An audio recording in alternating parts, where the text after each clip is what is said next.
When you realize that you've already done the calling, you've already done the asking, that's not the problem. You've asked, step 1 has happened, and step 2 has happened too.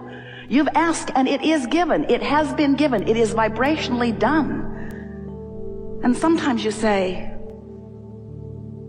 often you say, well, big deal with the vibrational doneness, because it's not done until I can spend it, okay? It's not done until I can lick it. I want the manifestation of it. I want the reality of it. And we say, we want that for you too, because that's the confirmation of your perfect alignment. But meanwhile, there are a lot of things that are coming into beingness that you could be taking enormous pleasure from if you would allow yourself to understand the process of creation. So step 1 is contrast causes you to ask for it, and when you do, you launch a rocket of desire that is a little foreign to you because it was born out of your awareness of contrast, often out of your clear awareness of what you don't want. When you know what you don't want, you always know more clearly what you do want, don't you? So you have this request that has been going and going and going and going. In fact, your vortex had a pretty good thing going before you even came into this physical body. And now you're here in this physical body, you are adding to that vortex all day, every day, and you've amassed a veritable fortune of well-being, abundance on all levels, vibrationally here for you. And Source, that larger part of you, that part of you that was you before you came into this physical body, that is you even though you're in this physical body, that other vibrational part of you who is always collecting the best of that which you've become and holding the vibrational light of that, holding it steady so that you can feel your way to it. That non-physical part of you stands in your vortex in complete vibrational alignment, already having become the full vibrational fruition of everything that you've been asking for. In other words, there is a part of you who stands as the culmination of all that you have lived, who is beaming a signal to you all day, every day, that you can feel your resonance with or not. When you feel eager, you're right there in alignment. When you feel love or in love, you're right there in alignment. In your appreciation, you're right there, tuned in, tapped in, turned on. No resistance whatsoever in your vibration, vibrating at the same frequency of that pure positive energy that is you. And in that beingness, as you are looking into your world, fully enveloped with that source energy, you are then seeing the world through the eyes of Source, and everyone who stands as the object of your attention benefits by your connection to this source energy. It's exactly the way you knew you would be. Not in every moment, because you said, I'll go forth and I'll explore contrast. I don't want a feathered nest. I don't want someone else figuring it all out for me. I want my personal preferences to count for something. I want my unique, important, extraordinary, unique, important, I want my unique, my special, my important, my unique perspective to matter. I want to give birth to my rockets of desire. And I know, you said, that when I do, that the resources that create worlds, that the energy that creates worlds will flow toward my rocket of desire. And then you said, you knew so clearly, we're here to remind you again, I have but one thing to do. Once I've done the natural, inevitable, can't stop doing it all day, every day, launching of desire, and once Source has done what it always does, come into full vibrational alignment with what I've become part, then you said, my part will be the allowing part. I will practice the art of allowing. I will get so good at allowing. I will feel my way to it because I will understand that my emotions tell me aligned, resisted, allowing, not, tuned in, tapped in, turned on, not.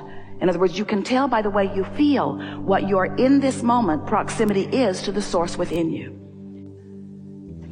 So once you show yourself actively your own guidance, once you stand in any moment in time and you say, here I am, and Source, I know you have an opinion about this child that I'm looking at, and you feel yourself welled up with appreciation, you can feel that your opinion, your approach, your perception right here, right now is so in sync with the Source within you that you are full of the completion of that which is Source. That's what positive emotion is. The better you feel, the more you are completing or allowing the extension of Source right here and now in this moment in time. And the worse you feel, the more your desire to be that is, but the more you are disallowing it, you see. And there are people maybe clamoring around saying, hey, life isn't good, life isn't good, life isn't good, life isn't good. But I don't hear them. I'm not in the vibrational vicinity of them. I'm living pure positive energy. I'm living life in the way that I came forth to live and standing as example of well-being to others.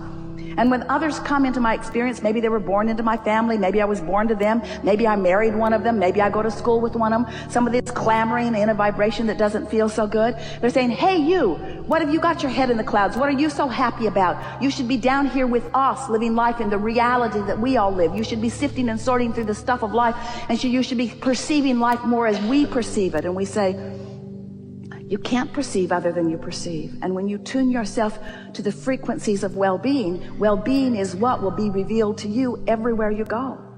If we were standing in your physical shoes, we would no longer sift and sort the piles of manifestation. We would spend all of our conscious awareness in looking for the best feeling thought that we could find. We would tune ourselves constantly to the frequency that allows well-being. And we would stand as an example of that, so that when those who see us, they would understand that we are living the well-being that we have been talking about, teaching through the clarity of example as best you can. And you never get it done. You never get it done, and you cannot get it wrong. And the reason that you cannot get it wrong is because it is never done. So let's say you're standing in a place and you don't feel so good. And with good reason. Something happened. You looked at it. It hurt your feelings. You're out of whack. The very fact that you can feel negative emotion means there is a love right now that you are denying. You couldn't feel pain if love were not there. Don't you like knowing that? If there were not love that is more right for you and more available to you, you would never feel loneliness. Loneliness only exists because you're denying yourself the alignment with what you want. You're getting this.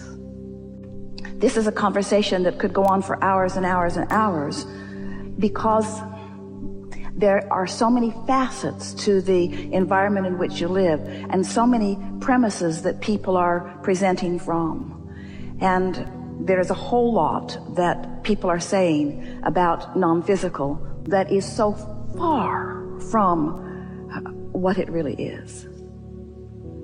You are more than you see in these bodies. You are source energy extended out here. But even when you are here looking into your physical format, more than the you that you think is looking. There's a source energy part of you always looking with you, through you, with you. So in every moment in time that you are having a conversation, this larger source energy part of you is there in the conversation. And you can tell by the way you feel how intertwined you are vibrationally, how resonant you are with the whole of you. Or you can feel through your emotions how much of who you really are you're pinching off because of your current opinion. Now, your opinions are really valid. They are. They're important. And we're not for a moment suggesting that you should come and be a puppet on a string where source just flows through you and does all your thinking for you.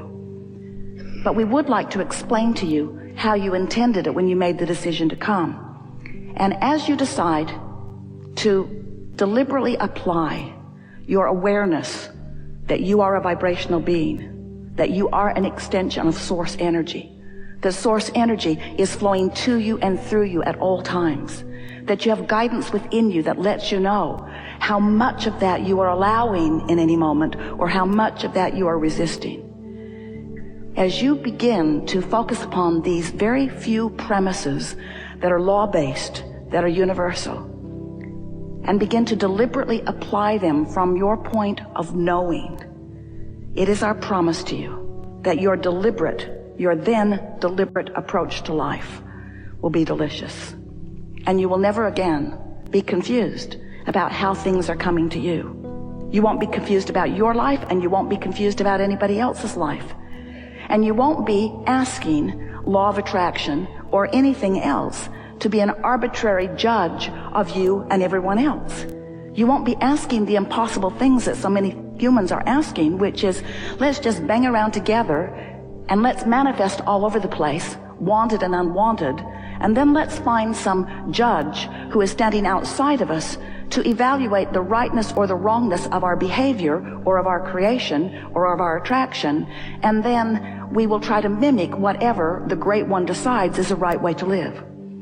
And we say nothing like that is anything close to what you knew when you made the decision to come into this time-space reality, because you knew that you are source energy, and you knew that you would be coming forth into a variety of contrast that would stimulate within you a constant new awareness of improvement. New desire would be born all day, every day within you.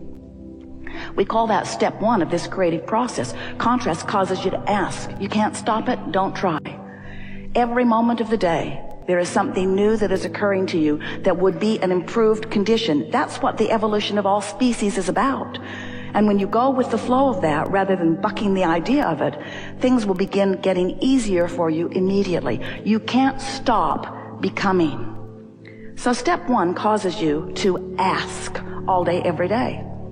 When you get into a sleeping room that does not have enough closets, it makes you ask for more closets. Now, they're not going to show up today, not in most cases, but your asking puts that request into what we are calling a vibrational reality.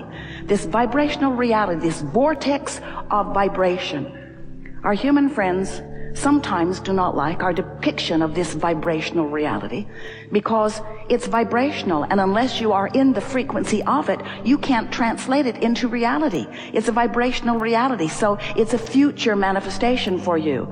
And we love you very much, but you are rather, we love you very much, impatient. We love you very much about those future manifestations. You sort of kind of want things that you want, and you want them now.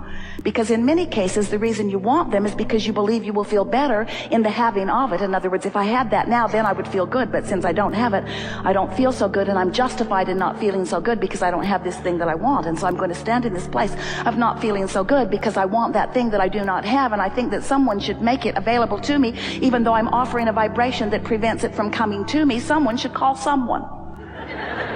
Someone should call someone. There should be someone somewhere powerful enough to make it all right for me, even though I'm offering a vibration that prevents it from coming. Still, someone should call someone.